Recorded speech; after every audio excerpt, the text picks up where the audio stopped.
누가복음 8장 1절부터 3절까지 말씀입니다. 이 말씀 우리 같이 소리내서 같이 읽겠습니다. 시작.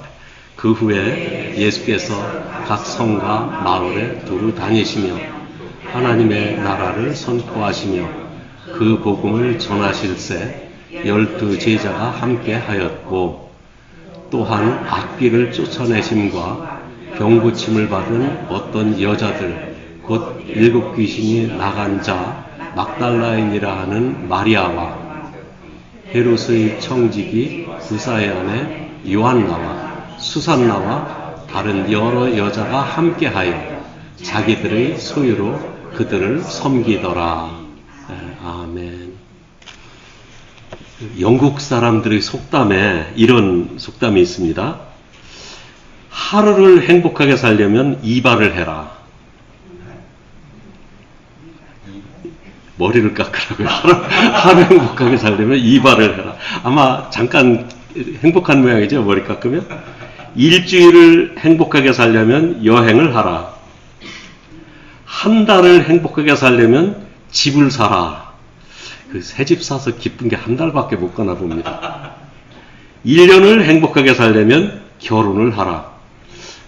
한 1년 후부터는 좀 이게 다툼이 있고 찌그락찌그락 좀 이해는 됩니다. 그러나 일평생을 행복하게 살려면 하나님과 이웃을 섬겨라. 이거 속담이에요. 하나님 말씀 아닌데 아멘 하시거든요. 글쎄, 예. 아마 믿음의 그 나라이기 때문에 이런 속담이 나온 것 같아요. 정말 하나님의 말씀이 아니라 영국 사람들이 하는 속담인데, 그 속담 속에 평생을 행복하게 살려면 하나님을 섬기고 이웃을 섬기라. 이 표현이 참 대단히 인상적입니다. 우리 교회 단기 선교단 6명은 오늘 예배 후 친교 시간을 마치면 늦어도 2시에는 떠나야 돼요. 2시 이전에 떠나야 돼요, 우리가. 그런데 알려드린 바와 같이 몬테나주의 조코밸리 베트ist 처치의 유년부 초등부 어린이들의 VBS, 여름 성경학교죠. Vacation Bible School인데, 여름 성경학교를 돕기 위해서 이 선교단을 파송하는 겁니다. 게인스빌 한인침례교회 젊은 선교사들 16명이 어제 현지에 도착해서 지금 준비하고 있습니다. 그들이 VBS 프로그램을 진행하는 동안 우리 교회에서는 어린이들 그리고 교사들 편안하게 복음을 전하고 편안하게 프로그램을 진행할 수 있기 위해서 우리는 음식과 노력으로 봉사하는 일을 맡았습니다. 하나님께서 조크밸리 지역의 어린이들에게 복음을 듣게 하시려고 우리 선교단을 보내시는 겁니다. 복음이 필요한 곳에 복음을 전하는 일은 예수님의 일입니다. 예수님은 이것을 위해서 세상에 오셨어요. 우리에게 구원을 베푸시려고 하늘의 보좌를 버리고 이 세상에 한 인간으로 예수님이 오셨습니다. 예수님이 이 세상에 오셨다는 이 말씀이 복음입니다. 우리들이 하는 일은 복음을 전하고 세상을 구원하시는 예수님의 일을 이어서 받아서 하는 일이 예수님의 일입니다. 오늘 읽은 말씀은 예수님이 복음을 선포하실 때 있었던 일을 말씀하고 있습니다. 1절부터 보면은 예수님은 각 성과 마을을 두루 다니시면서 하나님의 나라를 선포하셨고 하나님 나라의 복음을 전했다고 1절에 말씀하고 있습니다. 예수님이 복음을 전하시는 전도 활동에 12 제자가 함께 했습니다. 그리고 2절, 3절에는 몇몇 여자들이 복음 활동을 위해서 봉사하는 이야기가 있습니다. 여자들의 이름은 막달라 마리아, 또 요한나, 수산나, 그리고 이름을 밝히지 않은 다른 여자들도 함께 있었다. 이렇게 말씀하고 있어요. 복음은 예수님이 선포하십니다. 12 제자들은 복음을 전하는 예수님을 도우며 복음 전하는 법을 배웁니다. 즉 12 제자들은 예수님으로부터 복음 전하는 법을 이렇게 훈련받고 있는 것입니다. 그리고 여자들은 3절 끝에 보면은 자기들의 소유로 그들을 섬기더라. 이렇게 말씀하고 있어요. 자기들의 소유로 그들을 섬기더라. 본문 말씀의 앞뒤 구절을 통해서 알 수 있는 사실은 예수님은 병든 자를 고치시며 말씀을 가르치셨어요. 예수님께서 하신 일을 가장 함축적으로 한 절에 모아놓은 성경 말씀이 있습니다. 이 말씀은 마태복음 4장 23절 말씀인데, 마태복음 4장 23절에 이렇게 말씀하고 있습니다. 예수께서 온 갈릴리에 두루 다니사 그들의 회당에서 가르치시며 천국 복음을 전파하시며 백성 중의 모든 병과 모든 약한 것을 고치시니. 다시 한번 읽겠습니다. 예수께서 온 갈릴리에 두루 다니사 그들의 회당에서 가르치시며 천국 복음을 전파하시며 백성 중의 모든 병과 모든 약한 것을 고치셨다. 예수님이 하신 핵심 사역은 세 가지입니다. 가르치시고 복음을 전파하시고 약한 것을 고치시는 일입니다. 영어로 표현하면 참 재미있어요. 이게 스템이 같은 단어들이거든요. 그러니까 teaching, preaching, healing. 지금 한글말로 외우는 것보다 영어로 외우는 게 쉬울지 모르겠어요. teaching, preaching, healing. 예수님께서 무엇을 하셨냐? 세 가지만 확실하게 알고 계시면 좋겠습니다.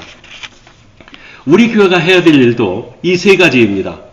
첫째는 교회에서 하나님의 말씀을 가르쳐야 됩니다. 둘째는 교회가 복음을 전파해야 합니다. 이 복음 전파에는 설교를 통해서 전파되는 복음 전도가 있고, 나아가서 개인 전도를 통해서 전도하는 복음 전파가 있어요.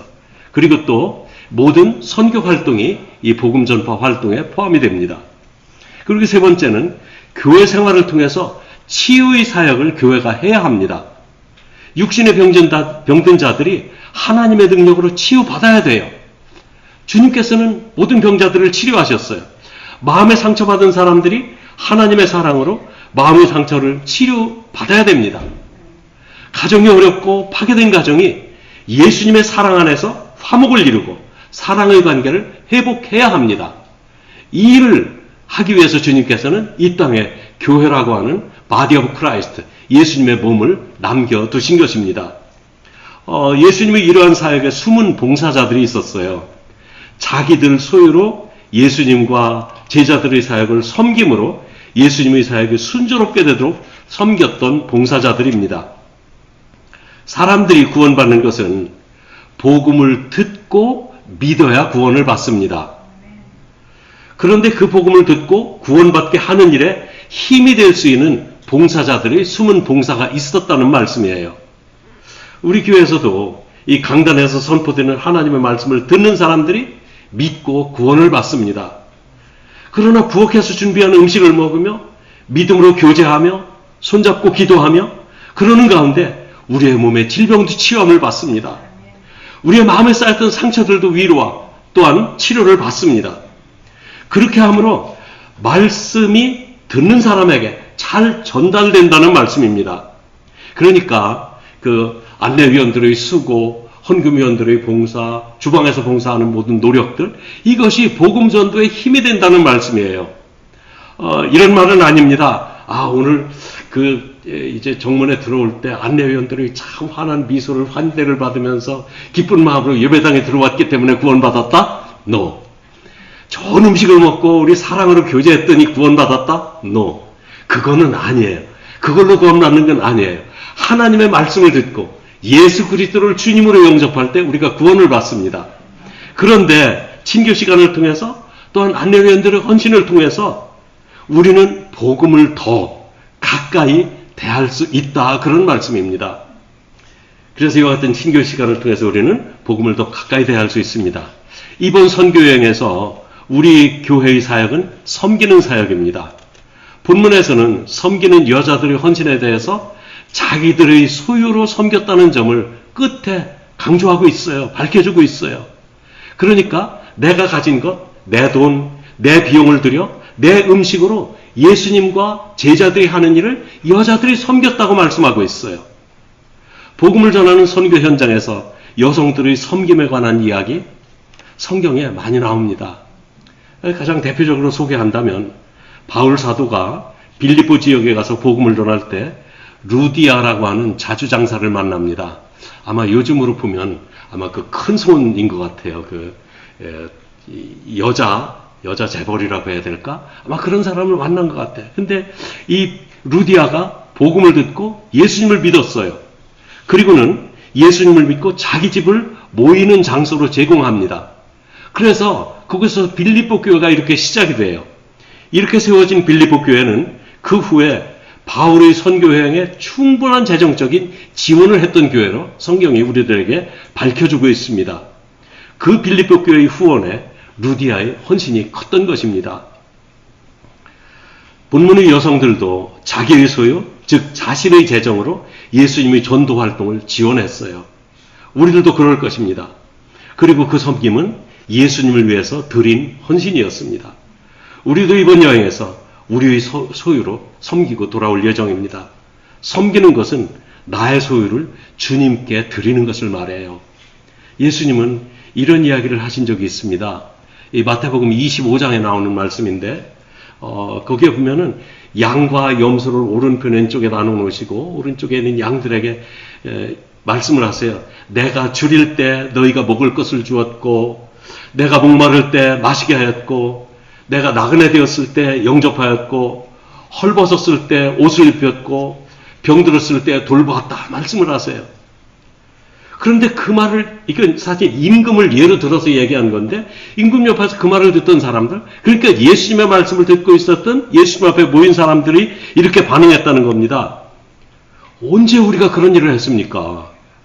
그들은 예수님에게 물을 드린 적이 없어요. 또 예수님이 언제 병에 걸리셨는지 병에 걸린 적 아는 적이 없어요. 그리고 예수님이 헐벗고 다니시는 거 본 적이 없습니다. 그런데 나를 위해서 헐벗을 때 옷을 주었다. 목마를 때 물을 주었다. 이해가 안 되는 말씀이에요. 그 말을 듣고 예수님께서는 내가 진실로 진실로 너희에게 이르노니 너희가 여기 내 형제 중에 지극히 작은 자 하나에게 한 것이 곧 내게 한 것이니라. 지극히 작은 자 하나에게 예수님의 마음으로 베푼 그것이 예수님을 섬긴 것이다. 이렇게 말씀하시는 거예요. 우리가 자원하는 마음으로 어려운 사람을 섬겼을 때 섬김을 받는 그 사람 뒤에서 섬김을 받으시는 분은 우리 주님이십니다. 예수님은 섬김을 받는 자보다 섬기는 자가 큰 자라고 말씀하셨어요. 세상에서는 높은 자리에 앉아 섬김을 받는 사람을 큰 사람, 위대한 사람, 아니면 높은 사람 이렇게 말을 하지만 하나님 나라에서는 그 정반대라는 말씀을 하셨어요. 그 말씀이 누가복음 22장에 나오는 말씀인데 그런 말씀을 하시면서 예수님은 섬김을 받으러 오신 것이 아니라 섬기려고 오셨다. 그래서 누가복음 22장 27절에 앉아서 먹는 자가 크냐, 섬기는 자가 크냐, 앉아 먹는 자가 아니냐, 그러나 나는 섬기는 자로 너희 중에 있노라. 이제 선교지로 떠나는 선교단은 우리 주님을 섬기듯이 잘 섬기고 돌아오기를 바랍니다. 또한 보내는 여러분들은 저희들이 잘 섬기고 돌아올 수 있도록 기도해 주시기 바랍니다. 우리의 사랑의 섬김을 받으며 그곳의 어린이들이나 어른들이 하나님의 사랑을 느꼈으면 좋겠어요. 저 사람들이 하나님의 사랑을 가지고 우리를 찾아왔다. 우리의 섬김을 통해서 하나님의 사랑이 그들에게 전달되었으면 좋겠어요. 우리를 통해서 그들이 하나님의 사랑을 느낄 수 있다면 하나님께서 얼마나 기뻐하실까. 그래서 저는 다음 주일에는 이 선교의 아름다운 이야기를 나누는 시간 갖기를 원합니다. 기도해 주시기 바랍니다. 같이 기도하겠습니다.